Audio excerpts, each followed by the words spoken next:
Thanks a lot, Karen. That was an amazing introduction. I'm not sure that I deserve all of that. But it's my pleasure to be here today at the beginning of the year. I'm really grateful that all of you showed up. I know how difficult it is to get ramped up at the beginning of the year. I started work a couple of days ago, and I spent the first morning just deciding, okay, how can I get things done? Or what do I even have to do to start the year? So today I'm going to talk a little bit about the productivity-related work that's going on at MSR in particular. And I mean, all of you probably know Microsoft is a productivity company, but we're thinking a few years ahead. And what does productivity look like in maybe 10 years from now? And we are trying to work towards that. So I'm going to start off with a quick exercise just to kind of like get everyone engaged. How many of you have a device with you? Everyone, great.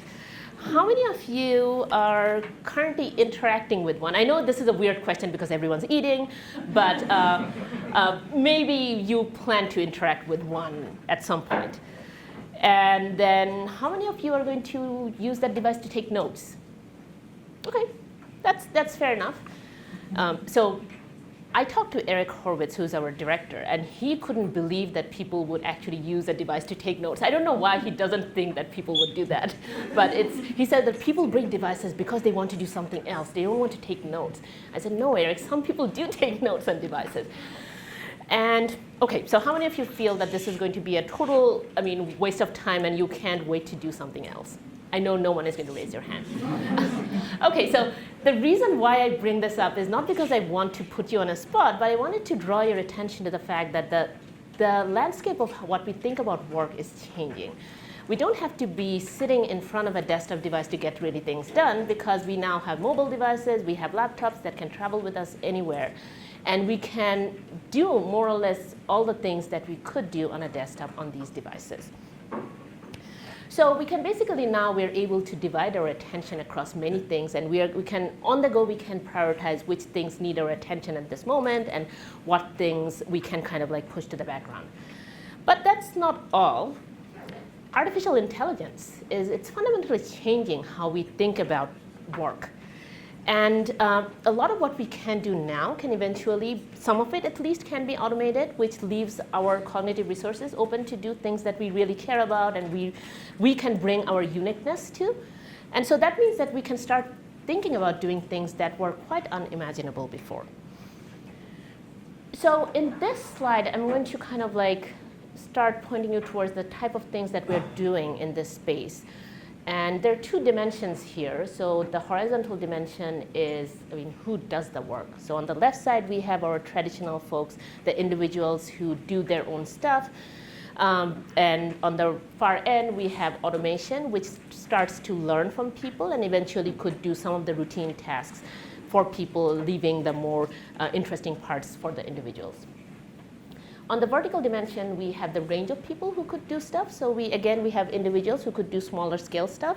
And then you could have a group of people, a bigger cohort of people who can bring different types of skills and start doing something that is really substantial.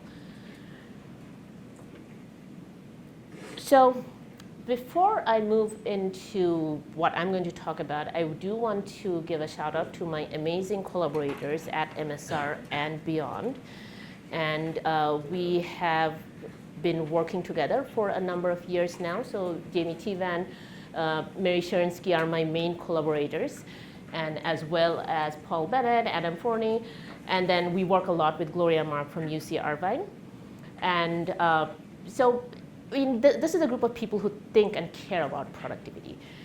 And on the bottom, I have listed some of my prior interns who are amazingly talented, and most of the work that I will talk about today have intern contributions, or they have been driving those projects. We have been kind of like just guiding them.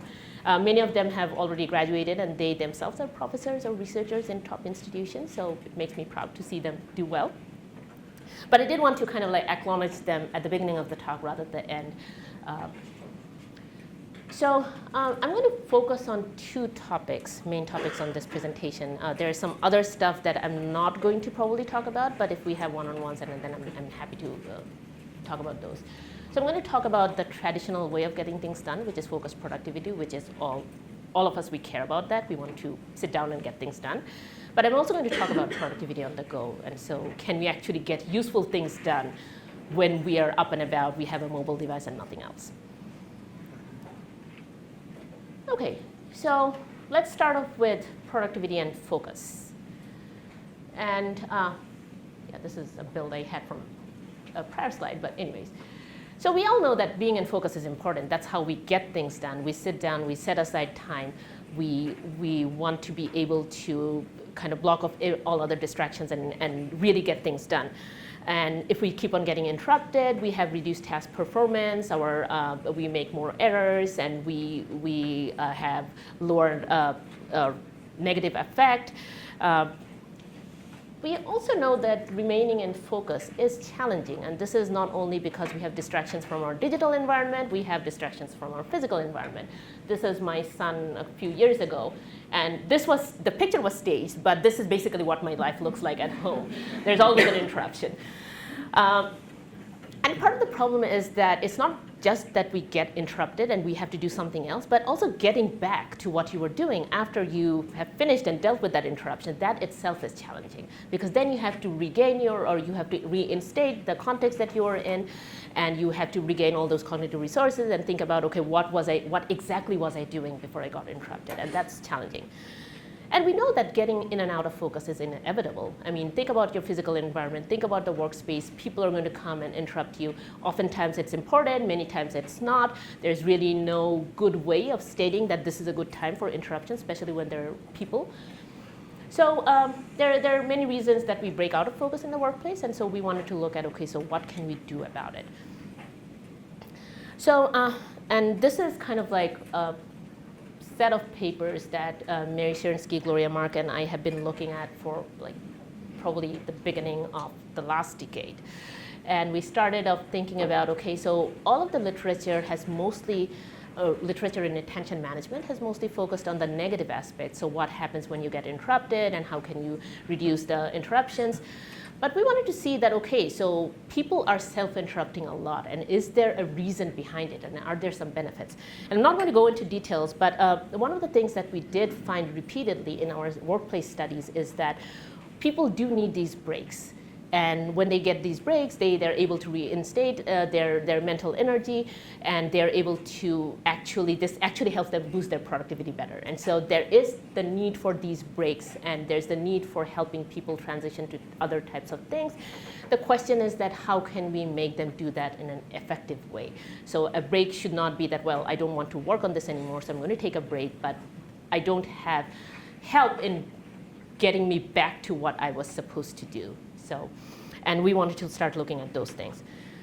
But even before going into that, we wanted to start first kind of like take the problem by its horns and say that, OK, what if we block all distractions? And so when I say distractions, I'm not meaning email, because emails are often important. I'm talking about the distractions like social media distractions, or you want to go and check out a news website, or you want to go and check out a shopping website, or you want to go on Twitter and all of that. And so what if we just block all of them? Those, and what happens?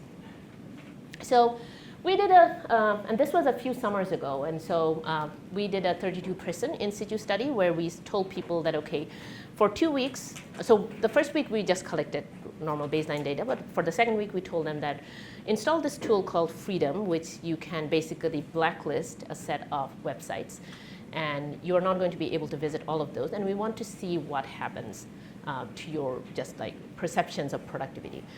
I would note that we did not collect any log data for this one. I mean, typically with the way that we like to do these kinds of studies is that we would collect a lot of log data to understand what kind of things people are interacting with, how much time they're spending on certain things. For this study, we did not have a privacy-preserving way of collecting log data at that point. So we decided, OK, we're going to not have log data. We're just going to rely on people's feedback.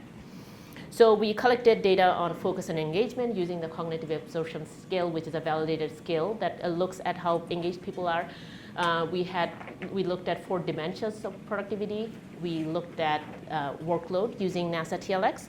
And we also looked at the big 5 personality scales to see if there are individual traits that would impact how people would react to different kinds of, to blocking distractions in different ways. So again, I'm just going to give you the highlights. What we found, not surprisingly, is that when you block distractions, people reported that they had more productivity, or they were more productive. They also felt that they were able to focus more.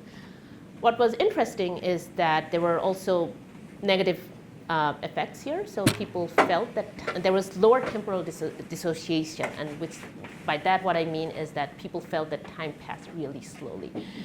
This is almost opposite to flow, when it's thought that when you're in flow, time passes so fast that you really don't realize that time is passing. You're so absorbed.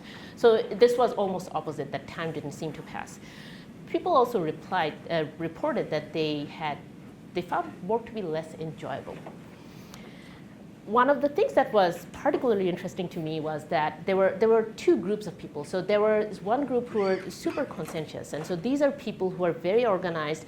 They would schedule their breaks, and so these are not people who would just like go to Facebook for the sake of it. They would schedule time where they would go and do their get their daily dose of social media, and then be back, and they would focus. Once you take that away from them, they get more work done, but they also get super stressed, and so they did not like it.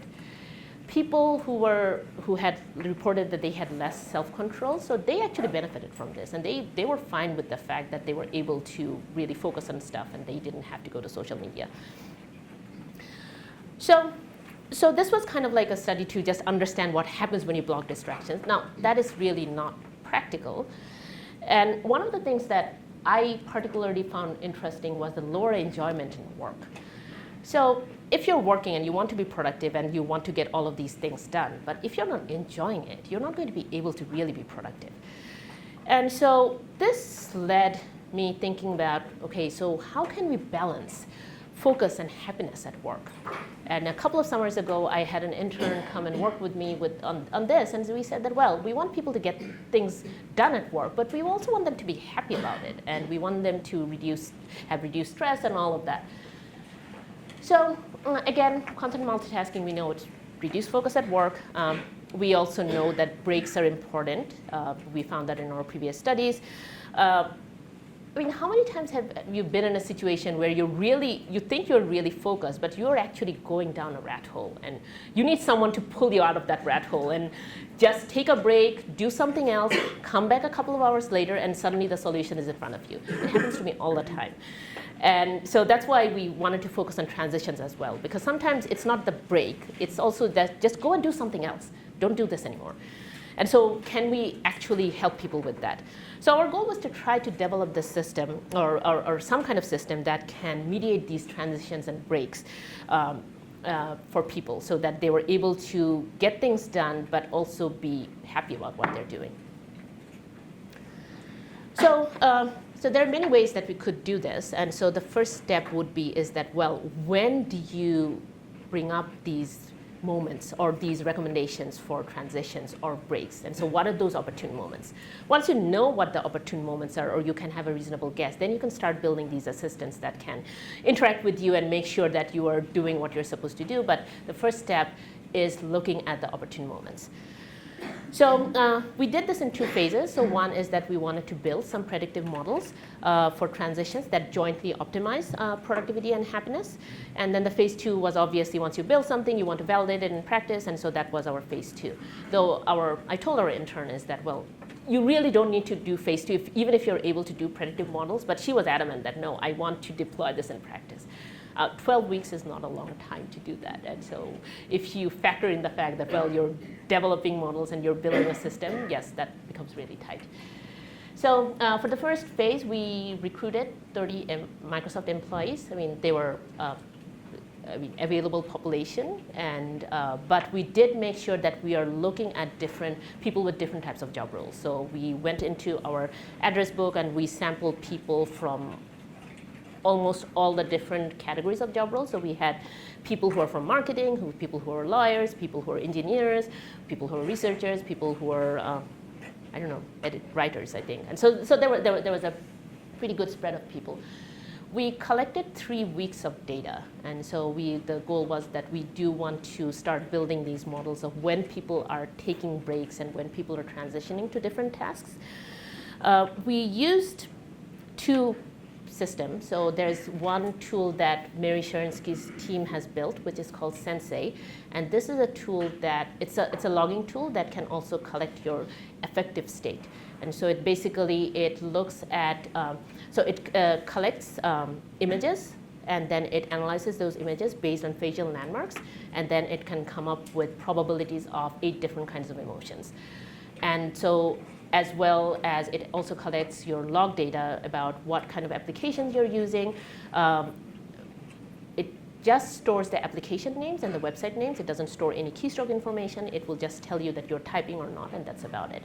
So it is privacy preserving, but the cool thing here is that it does give you effect data where you just need a webcam, and that's all you need. And it doesn't store any facial data or anything like that. It just stores the raw numbers of the affective states. And then the other part was just an interactive tool called Flowzone, where we wanted people to give us experience sampling labels about what tasks they were doing at a higher level. And so we had about 12 categories of things that we knew what applications they were using. We didn't know what tasks they belonged to. And so we wanted to get a better sense of the broader task. We wanted to know how urgent or important it was for them. And we wanted to know how much they had progressed on the task. And so all of these there were a total of 9 categories of variables that we were collecting, and all of these would contribute towards the model. And again, the second phase is that once we built these individual models, so we built different kinds of models, but eventually we deployed the individual models for people.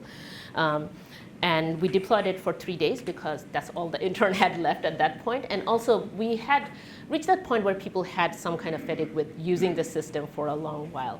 And we had a group of experimental people who had the model that was deployed, and the other group was the control group.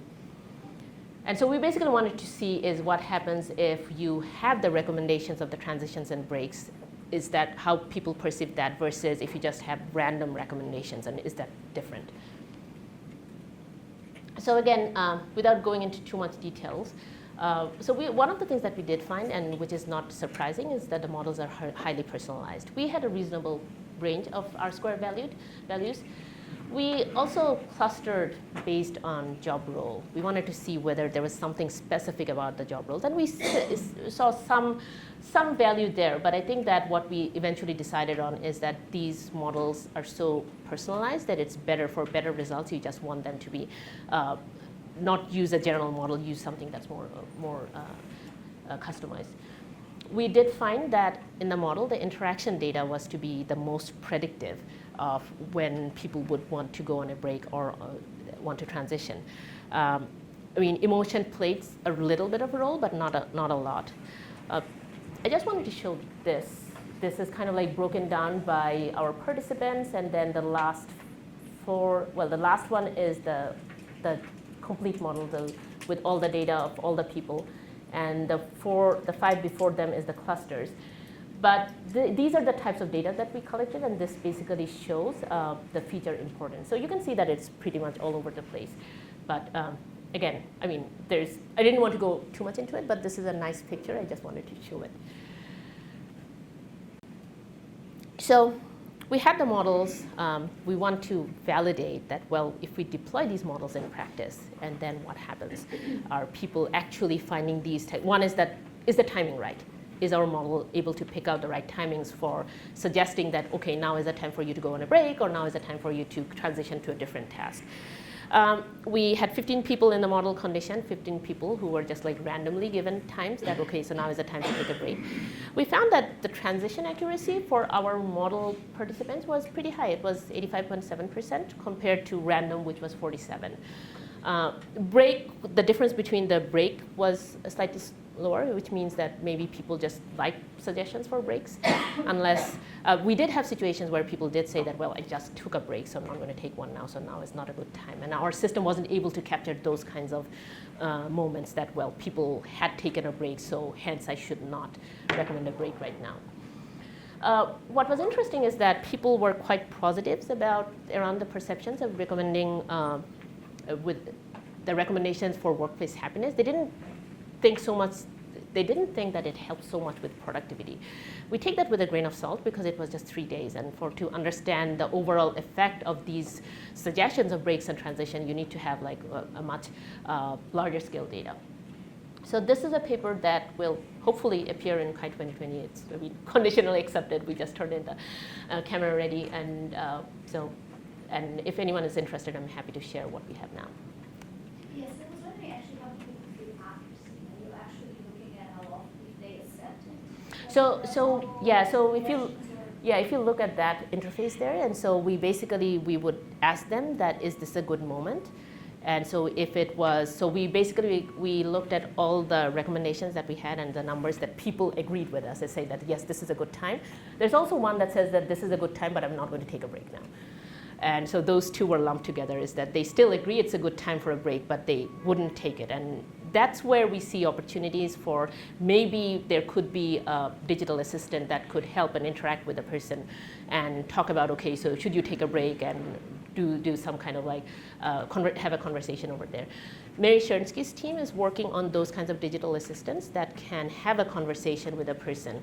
And we were working on finding out the right time to start these conversations. One of the challenges with any kind of digital assistant is when it should approach a person or it should start a conversation. And if you have the timing wrong, then it's not going to work. And so that's why we focused on timing here. And just one follow-up. When you train the model, how does the model, because some breaks, so you're looking at breaks and positions that people are actually doing, right? Some might be bad ones. Right. So how did the model, how did you label the breaks that are positive and they should be considered good labels for learning as opposed to the ones that should be negative? Right. So we looked at, and so that's, there's a whole section in the paper, and totally I did not go into that. So we looked at the, no. So I'm just going to give you a brief overview. So we looked at the expected values, and so we basically, we came up with the expected value. So we had people in the experience sampling interface. So they would give us different types of information, and they would also tell us what they were feeling at that moment. And so those were self-reported effect. And so we were using effect to decide whether they were happy. And so the positive effects would provide labeling, good labeling. And the negative effect would kind of like say, even though I took a break, I had negative effect. So maybe this is not a good moment to model. That's kind of like at a very high level. Okay. So one of the interesting things is that, you want to be able to focus, but getting into focus, as maybe many of us are realizing the first week of school or first week of work, is that just getting into focus is challenging. And the same way, getting out of focus is challenging. Even though you leave work, you still carry work with you wherever you go. And what occupational health psychology and organizational behavior tells us is that being able to adequately disengage from work is actually beneficial to productivity. And what we looked at is that, can we help people disengage from work in a way that they are able to focus on other things? And think about this, is that you leave work and you go home and you're still thinking about work, so you can neither focus on work because it's not work, and you can't focus on home because you're still thinking about work at the back of your mind. Then there's also the issue of re-engagement. So when you come back to work, how can you help people ramp up to work? And typically now the current solutions are, maybe people use to-do lists or they use some kind of task manager that helps them with this process. But we wanted to see whether there was a more subtle, implicit way of doing this. And part of the motivation came from the fact that, I have a commute to work. And I was thinking that summer is that I'm spending all this time when I'm driving and I can do nothing else. I can only think, and that's all I can do. And there's really no good way of recording my thoughts, or even if I could start ramping up to work in my car without opening a laptop, of course, then I could I could save that half an hour at work when I'm trying to figure out, okay, so what are the things that I need to do? So this is kind of like the motivation behind this work. So what we did is that we developed this bot, conversational agent, which we call SwitchBot.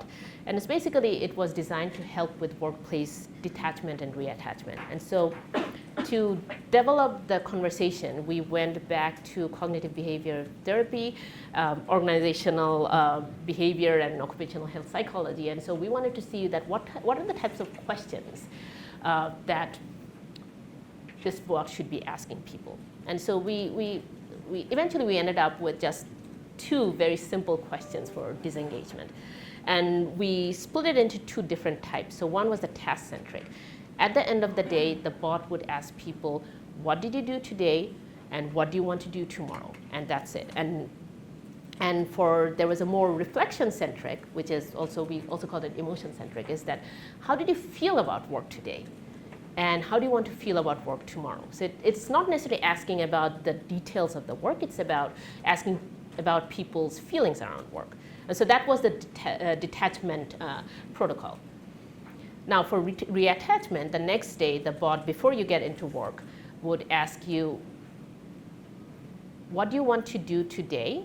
Oh, I'll take that back. So it would ask, yes, what do you want to do today, and what is the first step of doing that task? And for the emotion-centric task, it said, how do you want to feel today, and what is the first step? And so this was designed to be, we designed it with the car in the mind, but we did not do it in the car. The study was done as people were walking out of their office and as they were walking back into their office. So we did in situ study with 34 users. The first week, again, we collected just baseline data to understand their task execution patterns. For this one, we did collect log data and everything so that we had a good sense of what people's productivity patterns were. And our goal was to try and see whether or not this affected people's productivity in any way. Did it have a good effect on how detached people were and how well they were able to quickly re-engage with work?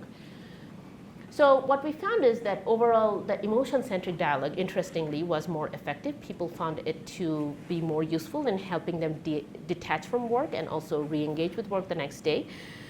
In terms of detachment, we saw that the week that people were using the bot, they were sending less work-related emails. Now, this was the only metric that we were able to collect because we did not want to collect a lot of measures at home, and that would almost confound with the fact that we want people to not think about work. And now if we start, but there were ways that we could have done this, and we left it for future work, is that, well, you could have some kind of like sensor-based techniques to try to understand how stressed people were at home or stuff like that, and whether the interaction with the bot helped that. We did have data on reattachment, so when people came into work, so we looked at the first hour of what they were doing, and we had data on what people were doing throughout the day in terms of how much time they were spending on applications and all of that. We found that people had higher perceived productivity when they used the bot, but they also felt less relaxed. For the people who were doing the task-centric dialogue, so they felt that they had more done, or they were actually doing more in the first hour. And part of this is because they have already thought about what they wanted to do, and when they came into work, they were able to get into it right away. For the emotion-centric people, so less observed productivity compared to the task-centric people, but throughout the day, they reported to feel more productive. And to get the productivity metrics, so we specifically asked people using experience sampling how productive they felt, and that was only just one quick dialogue. Okay, so before we switch on to productivity on the go, I just gave you like 3 examples of projects that we did in the space of focused productivity. This might be a good time if people have questions before I switch gears. And I'll just get a drink of water.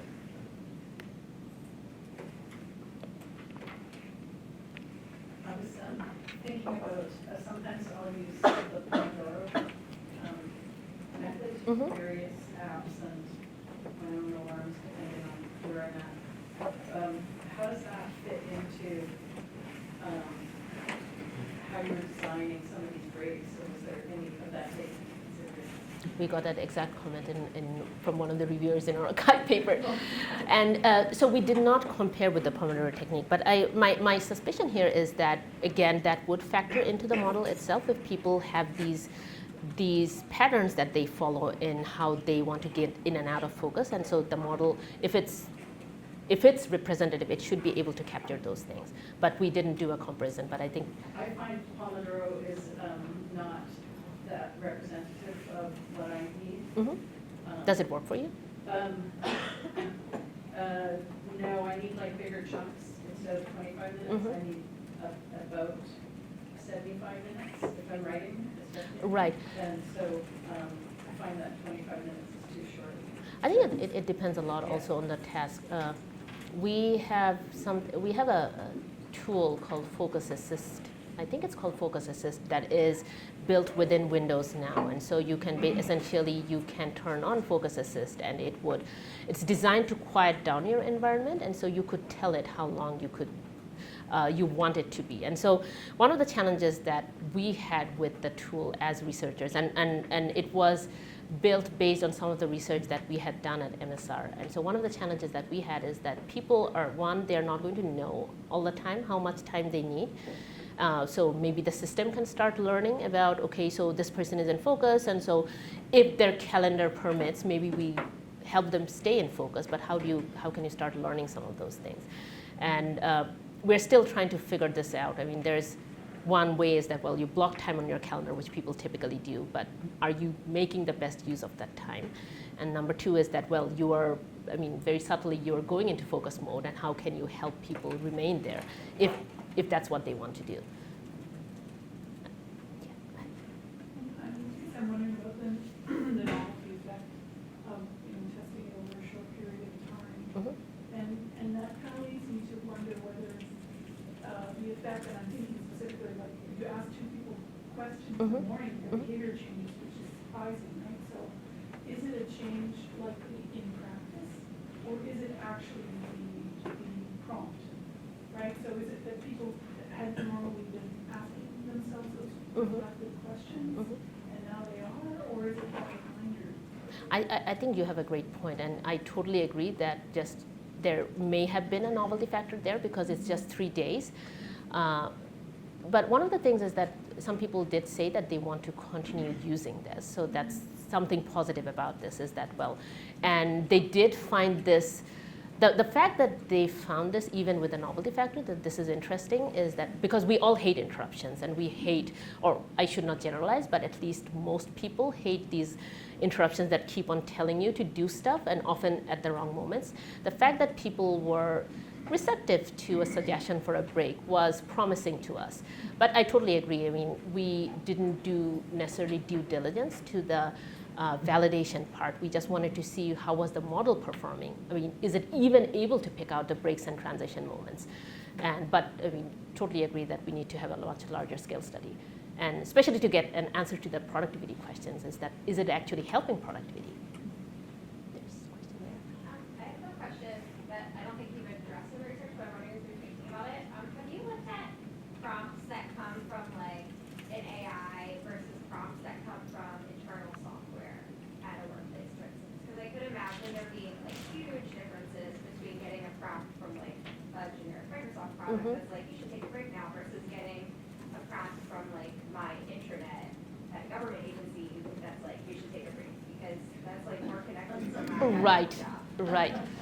So something relevant, and I didn't talk about it, we do have a paper in submission that looks at different types of conversations. And so one is something that's more generic, and then something and we were looking at that part was focusing more on digital assistance. So if you have an embodied assistant versus you have one that's just like text-based, and then you have something that's very generic, and how do people react to those different kinds of interactions? And so there's definitely something there. The source of the interruption is always important, and so in notification research we talk a lot about the importance of the notification. So the same notification, if it comes from my boss versus my friend, I would react very differently, also based on the time that it's coming. But yes, I mean there's especially with AI assistance, I think there's an area that's ripe for research. Yeah, I was wondering if you have looked into more detail when you were mentioning earlier. Sometimes we get stuck into these rabbit holes, right? We just go on to continue because we feel that we're close to a solution, but in fact we're not. Right. As opposed to a situation where maybe we're writing and we are in a flow, so we want to stay on task because it's just just a beautiful moment. Mhm. I wonder, if you have any thoughts on distinguishing these two specific states that have the same outcome, meaning that you are there. Right. Not doing anything else other than working on the task, but in one case it's negative Mhm. because you need a break, and the other one it's very productive because we are in a flow state. I think, and we did look at this a little bit, but I think that the affective state, so whether people are stressed versus happy, and I think that would provide some guidance about, okay, so this is really a productive flow state versus this is a frustrating, frustrated focus state. And I think that we were able to distinguish between those two a little bit. You have to take it with a grain of salt that these automated tools to detect emotions or using facial expressions are also, they're not perfect because they're not necessarily looking at the internal emotions, they're looking at the facial expressions, and there's some gap between that as well. But it's a start. We also looked at people's self-reported emotions to be able to provide those labels as well. So, Sensei is all about Sensei is all about the facial expression. Yes, it doesn't. It has a good enough correlation with what the sensors do pick up, but we did also write another paper, which is still in preparation, about the gaps between the facial expressions and the emotion that people repeat. One of the things that we found is that when people, so for example, some people, their baseline emotion was always angry. And this was because they were a little short, and so they were always looking up. And so that's why the system would think that their eyes were positioned in a different way. And so they would think that they were always angry. Then there are some people who are always happy, but they look happy, but they're not necessarily happy. And so their baseline, so there are those different things. That's why you need to have a baseline coming from the user is that, okay, so when I say that I'm angry, when I'm looking at my computer, does it really mean I'm angry? My kids often ask me, why are you angry? Why do you look angry? I said, no, that's my baseline expression, I think. But yeah, they often ask me, I don't know why, that when I'm super focused, I also look that I am mad. Okay, so I'm gonna just keep an eye on the time. Oh yeah, I have eaten up a lot of time on food. And this is the part that I'm more excited about, productivity on the go. And I know that this is the part that people are more concerned about, is that now you want me to do more. Now I'm not even free when I'm away from my desktop. And so this is a picture from a few years ago, but this is basically what I look like when there's a deadline. And so I feel that I'm tied to my desktop and I can't leave. Again, this is a stage picture for a different presentation, but it's a very good representation of how I often feel when I have a deadline. The thing is that, to get things done, we don't need to be tethered to a desktop. And so we shouldn't feel that, when we really have to work, that we have to be in front of a computer. We could get things done when we're up and about and between things. We have mobile devices that are now extending our capabilities beyond a static location. And just using this idea, so we came up with this notion of micro-productivity. And so the idea is that, instead of being largely productive, can we be productive in short bursts? Can we just do things using a few micro moments, and then together all of them combine to get something bigger done? Now the question is that, why micro-productivity? One is that people are increasingly mobile. We have mobile devices that can do wonders now. They're like little mini computers in your pocket. There are also many micro moments throughout the day. As I was waiting to give the talk, there were a few minutes there, and so if there was a way for people to get something done, something off their to-do list, people may have done that. People's attention is also fragmented because there's so many things happening, so we are switching our attention back and forth continuously, and so we're probably getting better at it, even though we don't want to admit it and we don't like it. We also have evidence that microtasks are often resilient to interruptions because they're so small that you can't really interrupt them, and you can be done with that microtask before even you have to respond to the interruption. So there's a positive side about it. So most of the things that we do a lot of things on our mobile devices. We do email, we do communications, we do IM, we do to-dos, we do browsing. We do not do things like this. There might be some people who do that. I never try to write a document on my phone. I can't even type properly. I try to even stay away from email. We don't do PowerPoint. We certainly don't like to do coding on the phone. And this is part of it's because these devices are used in limited attention scenarios, and there's limited screen real estate. So the screens are really small, and we only have a few seconds to get anything done. Okay, I was supposed to take out this slide, I didn't. But it's basically regurgitating what I just said, is that if you try to use mobile Word on your phone, this is what it looks like. It's awful, and similar with like any kind of coding environment and Excel.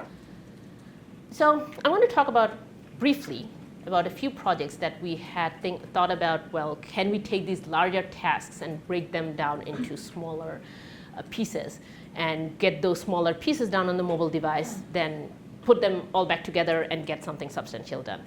So this was a project that we called Playwright, and we played with the words a lot because we wanted to make writing feel like playing a game. And so Jamie Tivan, who was my collaborator on this project, so she really likes playing Angry Birds, and she said, I want writing to feel like playing Angry Birds, and so that I'm wasting all my time playing Angry Birds, and I would rather have something done during that time. So the idea was that, well, you have your Microsoft Word document, and the system would automatically identify these small tasks. And we started off with the low-hanging fruit, and so we specified the types of tasks that it would automatically identify, load them to the cloud, and on your mobile interface, you could see them in an interface that looks like this. And so you could go through a bunch of tasks that would take only a few seconds. And then later, when you come back to your Word document, you could get all the changes that you made on your mobile device, and they would get integrated back into the Word document. And so you have actually gotten some work done. So that's kind of the idea. So this is what the interface looked like, is that you could clean a document, and so it would provide you a series of microtasks, and these would be things like fixing spelling and identify sentences that are long, and you could actually edit them, or it could give you a few options and you could choose from them. You could delete words. You could do accept and reject changes, which we never like to do. I just do a blanket accept all and say that, okay, I like all the changes. Classify comments. So sometimes comments is another thing which is tricky, because some comments need a long response, and you could say that, okay, I need to come back to this later, or I'm done with this comment, and you could just do some kind of triaging there. You could reply to a comment, you could edit test, and it would just, instead of showing you the whole document, it would provide you a couple of sentences. And so you're looking at the document in a piecemeal fashion. Now, what you're losing here is you're losing the context of the entire document. But our goal was to try to design this in a way that you didn't need the context. So if you want to fix a spelling, you don't need the context of a whole document. If you need to shorten a sentence, or if you want to edit a sentence, you don't necessarily need a context. If you did, then you would just ignore that task. So let's see whether I can play this video maybe.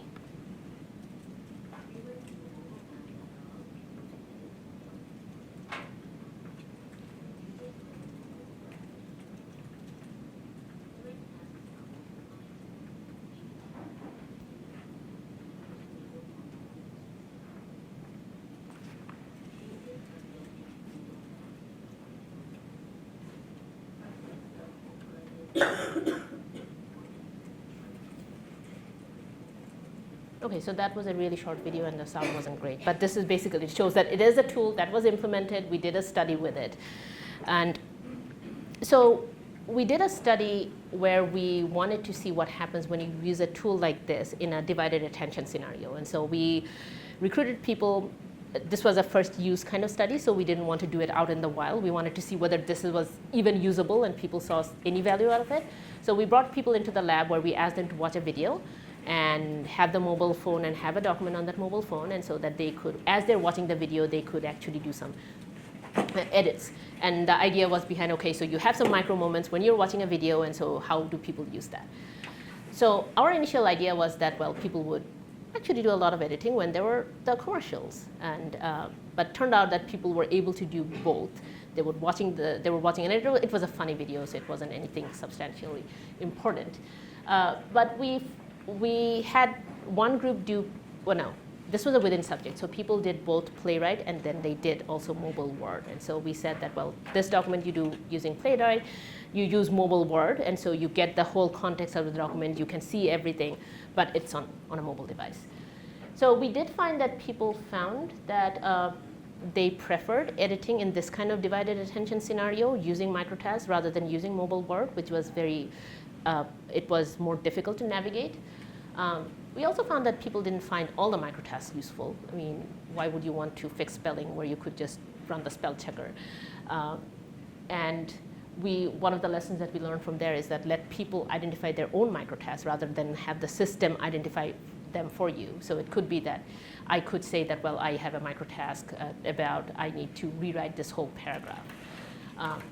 And the exact benefit of microtasking wasn't apparent from this study because it wasn't quite clear whether it benefited or how it benefited the document. So last summer, I tried to kind of like answer the last question is that, well, what happens for the full cycle? If you allow people to create their own microtasks, you provide them the opportunity to do these edits or complete these microtasks on a mobile device, and then the microtask results come back to the Word document. So what does the experience look like? So we found that one is that when you're creating microtasks, when you're writing, that actually helps you focus more. So instead of that, oh yeah, I need to put in this reference, hence I need to go to Google and find the reference or go to my reference manager and bring in the reference. That is already a distraction. If you say that, okay, I need to put in this information later and that automatically creates a microtask for you, you don't have to worry about it. And what we found also that they were creating these microtasks keeping in mind that they would do them on the phone, so they were not creating microtasks like, okay, rewrite this entire paragraph. They would make it something that is more suitable to do on a phone.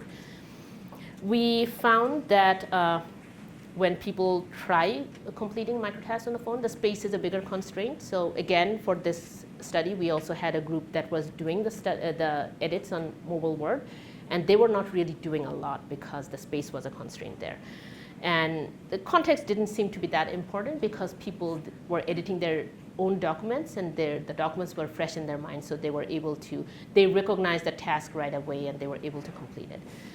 But we did find is that people preferred editing rather than adding new content. So they would do things like, okay, maybe I'm going to bring in a reference, but I'm not going to write a whole new paragraph. And the final part, which was the part that I was most excited about myself, is that what happens when you bring in those microtasks when you are editing on a different device. We found that the microtasks, so people who were editing via microtasks on the mobile phones, they actually did a lot. And so it resulted in longer documents. I wouldn't say necessarily better, but it did turn out that they had higher coherence. People who were editing on mobile Word, once they came back to the document, they didn't do much afterwards. And so it seemed that people didn't do a lot of editing when they didn't have the opportunity to do much microtask editing.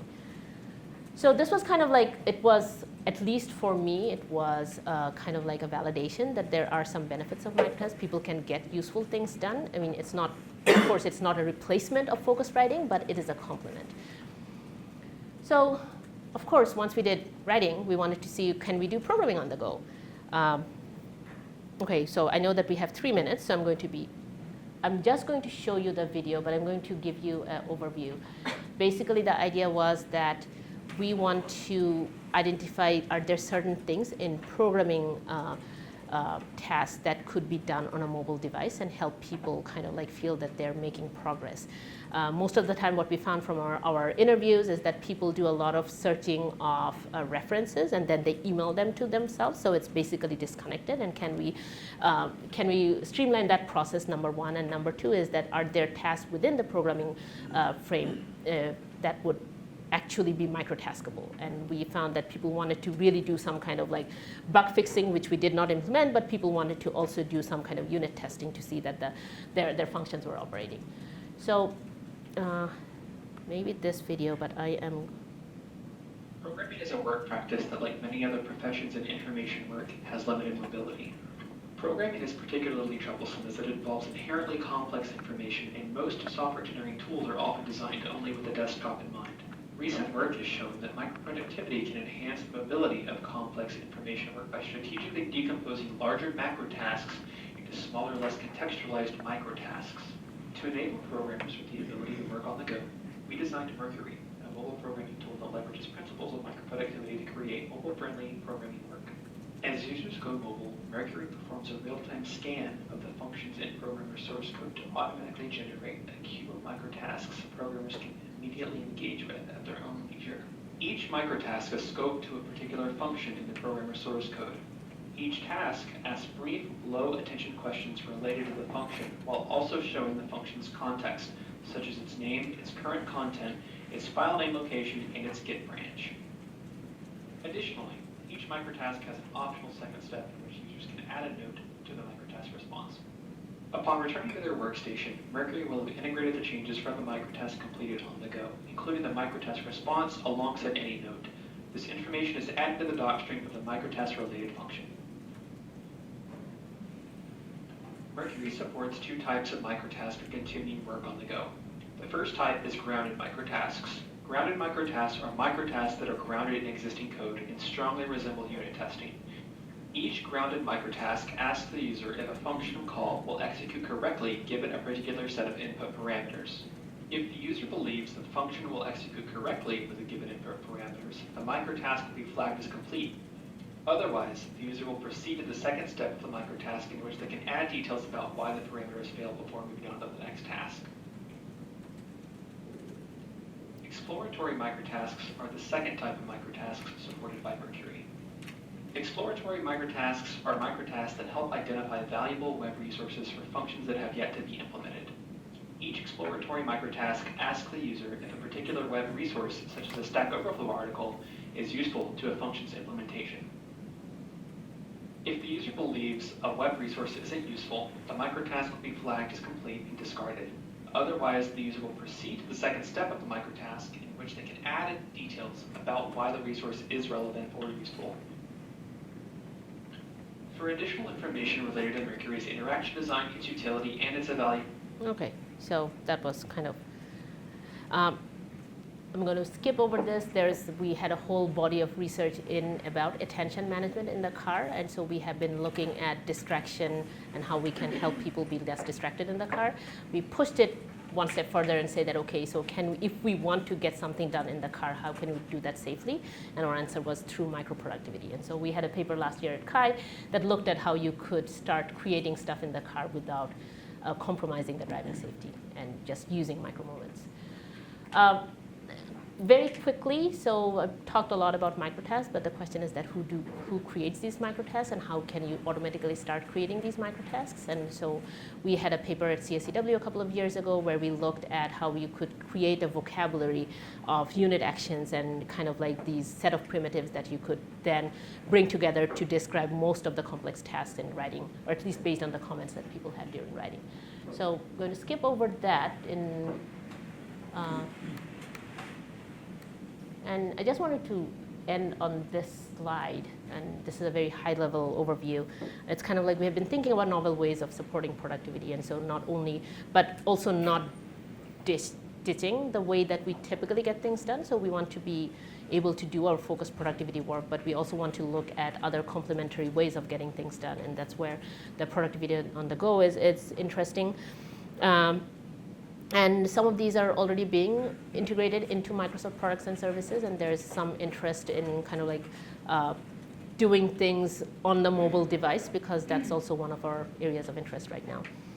Okay, and if people have questions or might want to read the papers or anything, here's my information. And with that, I would like to end, and sorry for going over time.